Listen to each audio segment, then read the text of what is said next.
Let me ask you a question. Let's suppose you got there's some new law passed by the government, and you got a letter based on this law that said your son is no longer your son. He's now the property of the U.S. government. You are no longer related to your son, or your daughter, or your mother, or your brother, or your sister. Would you still invite that relative to dinner at Thanksgiving? Would you still, if you got a letter like that about your kids, would you still love your kids and try to take care of them and try to raise them? Hopefully you would. And if you,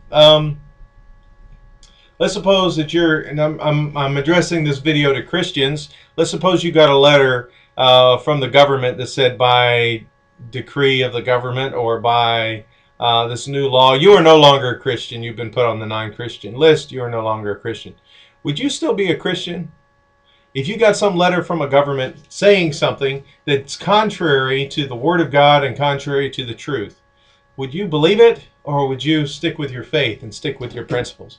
Well, what if you get a letter from the government that says that you, or a paper from the government that you apply for that says that you are no longer married to your spouse?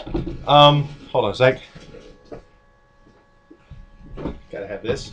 That you are no longer married to your spouse. Is that paper valid if, according to the Bible, you're not supposed to get a divorce from that spouse, that husband or wife, that you have no basis for getting a divorce in accordance with God's law? That's something I want you to think about. Now, we live in this country where divorce is rampant. Families have been degrading, have been falling apart. We've got a really high divorce rate. Something that started really growing during the sexual revolution, and the families started to break down, and now we see a lot of single parent homes, partly because of the divorce rate. See a lot of divorce and remarriage. And hey, if you've been divorced and remarried, and I want you to do what's right before the Lord. And if you've sinned, ask for forgiveness. Maybe you're a victim and you got a spouse who treated you really badly and just left you, and you're divorced.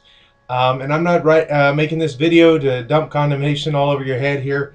But what I am doing is I want to specifically address this video to people who are thinking about getting a divorce, especially to believers who are thinking about getting a divorce, or if you've just gotten a divorce from another believer, especially if you didn't have any biblical grounds for it and you just said, we don't love each other anymore. I overheard a guy in a church lobby one time talking about, yeah, I understand. I'm not talking about people who get a divorce for adultery or something, but there are people who say, oh, we don't love each other anymore. We want a divorce. And he was going on about that, about how that wasn't right. And I agreed with what he said. He made it said it in a rather insensitive sounding way, but I think he was right.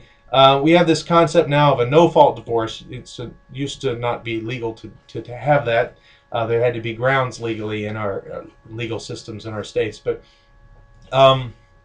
and so people will just say, oh, well, we don't get along, we can't agree, we argue, and it's better for our children they grow up where they're not arguing. It's better they have 8 grandparents instead of 2, and we each get another person and move on with our lives and things like that. But the thing is, marriage does not exist just to make you happy. That's one thing about American culture. I taught a college course on American culture overseas, and actually sort of learned this from the book, that yeah, that's true. Americans think marriage exists to make us individually happy, and yeah, that's part of our culture. But in the Bible, marriage is something that God instituted, and there's certain laws and responsibilities and duties that a married person has to have. And one of those is husbands, love your wives. And older women are supposed to teach younger women to love their husbands. So yeah, we're supposed to love each other, and it's a beautiful thing, and it's a wonderful thing, and we're supposed to enjoy it, and we're supposed to get along.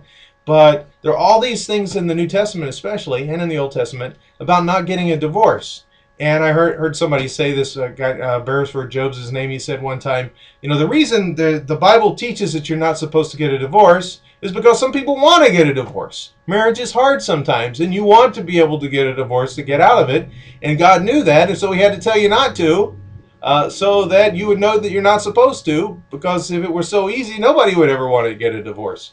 And marriage can be hard. There can be arguments, and then tension can build up, and if you let unforgiveness seep in, or if, one problem that some women have is they find it hard to respect their husbands unless their husbands live up to some standard that they have in their mind. And men are the same way sometimes. And the respect goes away, and then they're critical of the other spouse, and creates tension, and there's a lack of forgiveness. And sometimes, your spouse or yourself may just be selfish, and it's hard to get along with somebody that's selfish. So the thing is, we're supposed to grow in the Lord, and if someone has done you wrong, you're supposed to forgive. We're supposed to take all those teachings of Jesus about forgiving and reconciling quickly and applying them in our own marriage and in the rest of our life, and that can heal. I've had tension and arguments and things with my wife over the years, and it's just from time to time, not the whole time, but anyway. It's amazing how that you can if you humble yourself and you take that before the Lord in prayer, how He can just take all that junk out of your relationship and restore that. And the Lord is amazing in that way. And I would like to read out of 1 Corinthians chapter 7, verse 10. To the married I give this command, not I, but the Lord. A wife must not separate from her husband. But if she does, she must remain unmarried or else be reconciled to her husband, and a husband must not divorce his wife. Now he's talking here to, and later he'll talk about a believer to unbeliever kind of marriage, and he encourages them to stay together. The unbeliever will have them. So I take this in verses 10 and 11, especially addressing Christian couples, that especially if you're both Christians and you both believe in the Lord, especially you, let not the wife depart from her husband. If you depart, you're supposed to remain unmarried, never get married again, or go back to your husband.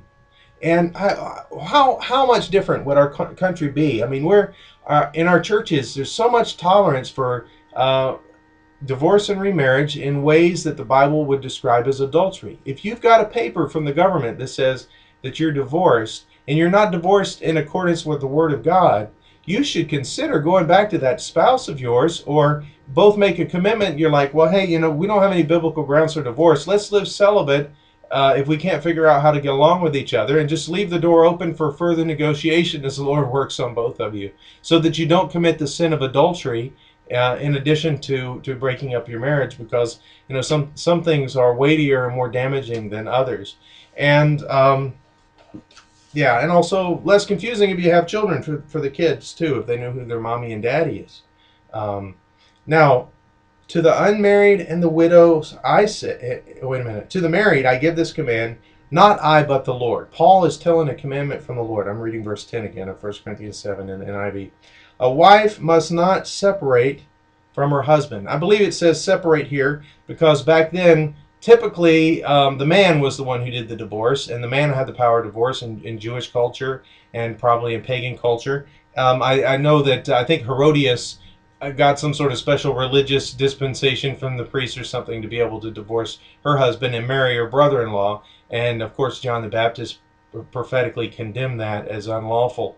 It's a form of incest according to the Old Testament. So anyway, that I don't know if she got permission to marry her brother-in-law, but she got a divorce, I've read.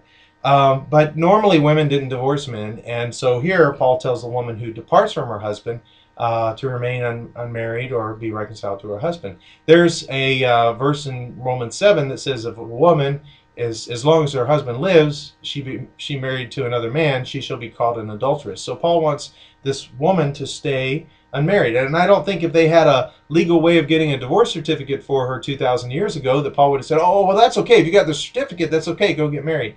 No, remain unmarried or be reconciled to your husband. So I would encourage anybody that's in this situation, let's say you just got married, say you're on your first marriage, you get married, both of you, and you get married.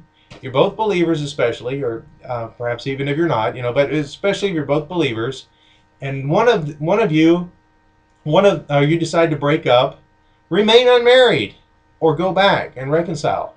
It doesn't matter if you have a paper that says you're divorced. Yeah, legally you can go out and get married to somebody else according to the United States law, but does that make it right with God? Why don't you, if statistically speaking, that second marriage doesn't have, statistically a very, very good chance either. And I know you're hurting if you're in that situation and you want some companionship and you feel lonely and all that kind of stuff. And the idea of going back to that person who hurt you may be painful. But hey, you need to forgive, man or woman, and you need to definitely forgive that person. Especially, you don't want to go into some other relationship with unforgiveness. And then, hey, if you want to live celibate or live by yourself the rest of your life, and both of you can agree to that, hey, that may be something you could do. But the other alternative would be to reconcile with your spouse. And I believe if churches would encourage people to do that and really stick with that and be firm on the Word of God on that issue, that it would really help with the divorce rate, to help keep it down. And also, I believe a lot of people would really be blessed, and a lot of people who get divorced and remarried and divorced and remarried, they kind of regret messing up on that first one. And maybe you could talk to someone who's been through that, or talk to some old couple who's managed to stay together for a long time on their first marriage and see how they managed to do it. It's a pretty good source of wisdom right there if they're in the Lord. Okay, God bless you, and thank you for watching the video. Please consider the Word of God and this message. Thank you, based on the Word of God. Thank you.